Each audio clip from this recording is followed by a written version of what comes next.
చేస్తున్నారు. చంద్రబాబు నాయుడు గారు సంక్షేమ కార్యక్రమాలు ఇవ్వట్లేదు, అది ఇది అని మాట్లాడుతున్నారు. నేను ఎక్కువ మాట్లాడను, మా ఆడబిడ్డలకి మాట్లాడతాను. ఆ రోజు మీ బుర్రమే చెయ్యేసి బుగ్గలు నొక్కేసి నీ మేనమామను వచ్చాను, నీ బిడ్డలకి నేను మేనమామను అవుతాను, నువ్వు ఎంతమంది పిల్లలకుంటే అంతమందికి అమ్మఒడి ఇచ్చేస్తానని చెప్పాడు. మా వాళ్ళు అనుకున్నారు, లెక్కలు వేసుకున్నారు. 15,000, నాకు 2 పిల్లలు 30,000, 3 పిల్లలు 45,000 లెక్కలు వేసుకున్నారు. లెక్కలు వేసుకుని అటు ఇటు ఆలోచించుకుని కొడేశారు. తర్వాత వస్తే నీకు 3 పిల్లలు ఉండేవాడిని, 4 పిల్లలు ఉండేవాడిని, నేను ఒక పిల్లోడికే మేనమావని, ఇంకో పిల్లోడికి నాకు సంబంధం లేదు అన్నాడు. మీరేం చేశారు? అమ్మ నా వల్ల ఏదో అయిపోయింది అనుకున్నారు. పోనీ అందులో కూడా ఏదో కోతలు విధించారు. ఈ రోజు గౌరవ చంద్రబాబు నాయుడు గారు, గౌరవ నారా లోకేష్ గారు తల్లికి వందనం అని ఎంతమంది పిల్లలకుంటే అంతమందికి పిల్లలకి ఇస్తానని 4 పిల్లలకున్న 5 పిల్లలకున్నా కూడా మొత్తానికి అందరికీ ఇచ్చారా లేదా చెప్పండి అమ్మా. మీరందరూ కూడా ఇచ్చారని చెప్పి ఒక్కసారి చేతులెత్తండి. ఒకసారి ఇచ్చారు కదా. ఈరోజు చెప్పిన మాట మేం కదా విన్నాం. పెన్షన్ గురించి 2,000 రూపాయల నుంచి 3,000 చేస్తా అన్నాడు. మా పెద్దవాళ్ళు కూడా చూసేసుకున్నారు, 3,000 అయిపోతుంది, నా మనవడికి ఇంత ఇచ్చేద్దాము, నా మనవరాలకి ఇంత ఇచ్చేద్దాం, నేను ఇంత దాసేద్దాం అనుకున్నాను. తీరా ఎక్కి సంతకం పెట్టిన తర్వాత ఏమన్నాడు? పెంచుకుంటూ పోతాను అన్నాడు. అక్కడ శ్రీకాకుళం నుంచి మొదలుపెట్టి మడకసిర వరకు తాగాడు కొద్దిగా. కానీ ఈరోజు సంక్షేమ కార్యక్రమాలు ఎలా ఇవ్వాలో తెలిసిన నాయకుడిగా గౌరవ చంద్రబాబు నాయుడు గారు ఆ పెన్షన్ అన్నది ఎంత ముఖ్యమో మీ అందరికీ అతనికి తెలుసు. కాబట్టి 3,000 రూపాయల నుంచి 4,000 రూపాయలు అతను రాకముందు 1 నెల రోజుల ముందు నుంచే మీకు ఇచ్చారంటే ఒకసారి ఆలోచించండి. అతను కదా నాయకుడు అంటే. అవునా కాదా చెప్పండి. వీళ్ళు ఈ రోజు బయటకు వచ్చి సంక్షేమ కార్యక్రమాలు ఇవ్వట్లేదు అంటే మాట్లాడడానికి అర్హత అయినా ఉందా వాళ్ళకి? ఒకసారి మీరే ఆలోచన చేయండి. అన్నా క్యాంటీన్ ఇందాకే వెళ్ళా. ఒక పెద్ద ఆయన 2 బిడ్డలకి పెళ్లిళ్ళు అయిపోయి వెళ్ళిపోయారు. పాపం పెద్ద అవ్వ చనిపోయింది. చనిపోతే ఇంట్లో భోజనం పెట్టే వాళ్ళు ఎవరు లేక అక్కడ అన్నా క్యాంటీన్కి వచ్చి 5 రూపాయలకి భోజనం తినే పరిస్థితికి వచ్చాడు. అది నిజంగా ఎంత మంచిదండి.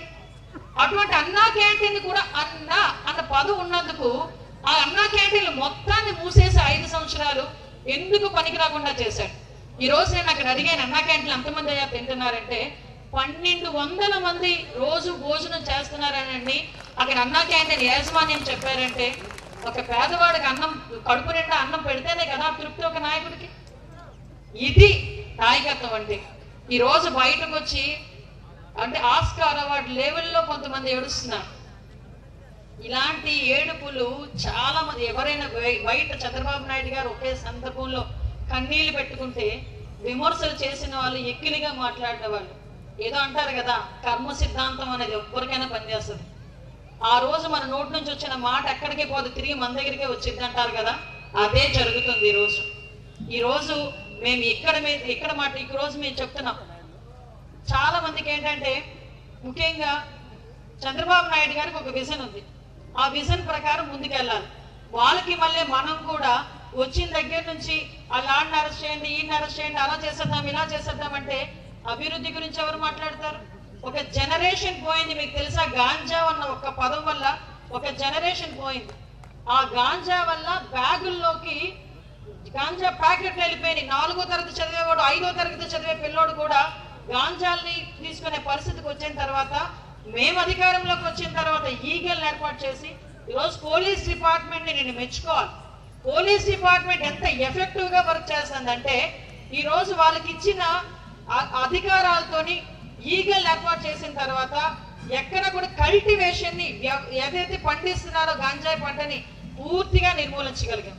ఈ రోజు మేము టార్గెట్ చేసేది కూడా ఏంటంటే ఎక్కడి నుంచి అయితే ట్రాన్స్పోర్ట్ అవుతుందో ఎవరైతే తీసుకుంటున్నారో అలాంటి వాళ్ళని అరెస్ట్ చేసి ఏదో జైలుకి పంపించడం ఒకటే కాదు, ఇలా స్మగ్లింగ్ చేసే వాళ్ళ ఆస్తులు కూడా జప్తు చేసి ఈ రోజు అటువంటి వాటిని ఈ అలవాటు పడిపోయిన వాళ్ళకి ఉపాధి కల్పించేటట్టుగా తీసుకొచ్చే బాధ్యత కూడా తీసుకుంటున్నాం.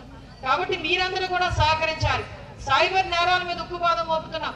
ఈ రోజు ఇందాకే మనం చెప్పారు, ఇప్పుడు ఓన్లీ సీసీటీవీ కెమెరాస్ మనం పెట్టి ఇందాకే నేను ఒక పోలీస్ స్టేషన్ విజిట్కి వెళ్తే సిఐ గారు చెప్తున్నారు, అమ్మ సీసీటీవీలు పెట్టుకున్న తర్వాతే మేము 2-3 కేసులు వాటి ద్వారానే మేము చేసామేమో, దొంగతనం చేసిన వాళ్ళని పట్టుకోగలిగామని. ఈరోజు డ్రోన్స్ తీసుకొచ్చినాం, సీసీటీవీ కెమెరాస్ తీసుకొచ్చినాం, గాంజా నిర్మూలనకి పనిచేస్తున్నాం, సైబర్ నేరాలను అరికట్టడానికి ప్రతి జిల్లాలో ఒక సైబర్ పోలీస్ స్టేషన్ ఏర్పాటు చేస్తున్నాం. ఈ విధంగా మహిళా భద్రత ఒకవైపు, ఉపాధి ఒకవైపు, యువత భవిష్యత్తు ఒకవైపు, అన్నింటినీ కూడా టాలీ చేసుకుంటూ ఈ రోజు వెళ్ళే పరిస్థితి తీసుకొచ్చినాం. దయచేసి మీరందరూ కూడా సహకరించాలి, సహకరిస్తారని మనస్ఫూర్తిగా కోరుకుంటున్నాం. దయచేసి మీ అందరికీ మరొకసారి చెప్తున్నానమ్మా, ఒక మంచి నాయకత్వాన్ని మీ రోజు ఇచ్చారు. ఈ మంచి